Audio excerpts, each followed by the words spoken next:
તો આજે ગોતા ખાતે રાજપૂત સમાજ દ્વારા એક સંમેલનનું આયોજન કરવામાં આવ્યું છે, જેમાં અલગ અલગ માંગ તેઓ મૂકી રહ્યા છે। સૌથી મોટી માંગ એમની એ છે કે રાજપૂત સમાજમાં કૃષ્ણકાંતસિંહજીને ભારત રત્ન આપવામાં આવે, કૃષ્ણકુમારસિંહજીને ભારત રત્ન મળે તે માટે આ સંમેલનમાં ઠરાવ પણ પસાર કરવામાં આવ્યો। ઉલ્લેખનીય વાત એ છે કે 5000થી વધુ રાજપૂત સમાજના લોકો આ સંમેલનમાં જોડાયા છે, જેમાં શંકરસિંહ વાઘેલાનો પણ સમાવેશ થાય છે। ત્યારે રાજપૂત સમાજ સંમેલનમાં એક મોટો નિર્ણય લેવામાં આવ્યો છે। સાથે તેમણે સરદાર પટેલના સ્ટેચ્યુ ઉપર નિશાન સાધ્યું અને સાથે જ કૃષ્ણકુમારસિંહજીને ભારત રત્ન આપવામાં આવે, કારણ કે આજની માંગણી નથી, વર્ષોથી રાજપૂત સમાજ આ માંગ કરી રહ્યું છે અને જેમણે પહેલું રજવાડું સ્થાપ્યું તેવા કૃષ્ણકુમારસિંહજીને ભારત રત્ન આપવામાં આવે તેનો ઠરાવ રાજપૂત સમાજ સંમેલનમાં પસાર કરવામાં આવ્યો।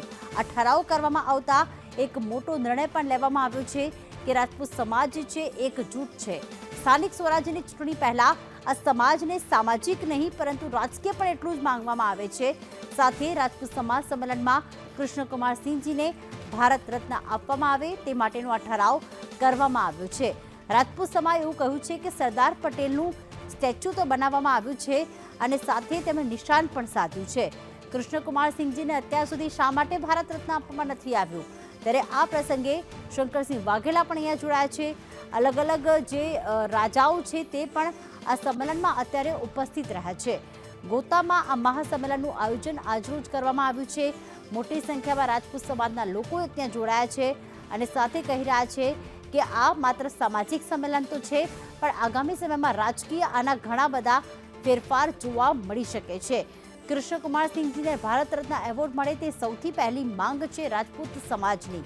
રાજપૂત સમાજ એવું કહી રહ્યું છે કે એકજૂટ છીએ, અમારી સાથે વર્ષોથી અન્યાય થયેલો છે અને રાજા રજવાડાઓમાં સૌથી પહેલા રજવાડું જેણે સ્થાપ્યું તેમને ભારત રત્ન મળવો જોઈએ। શપથવિધિ છે, આપણે સામાજિક રીતે આપણે સમાજને કઈ રીતે આગળ વધારી શકીએ એ માટે શપથવિધિ માટે પૂજા બાપુ વાળા માંડવગઢને વિનંતી કરીશ કે તેઓ શપથ લેવડાવે।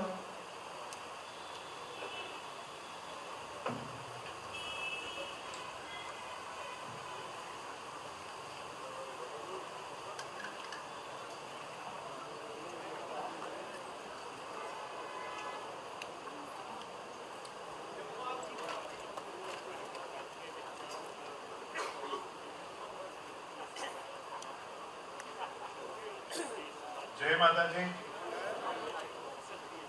હું સંકલ્પ કરું છું કે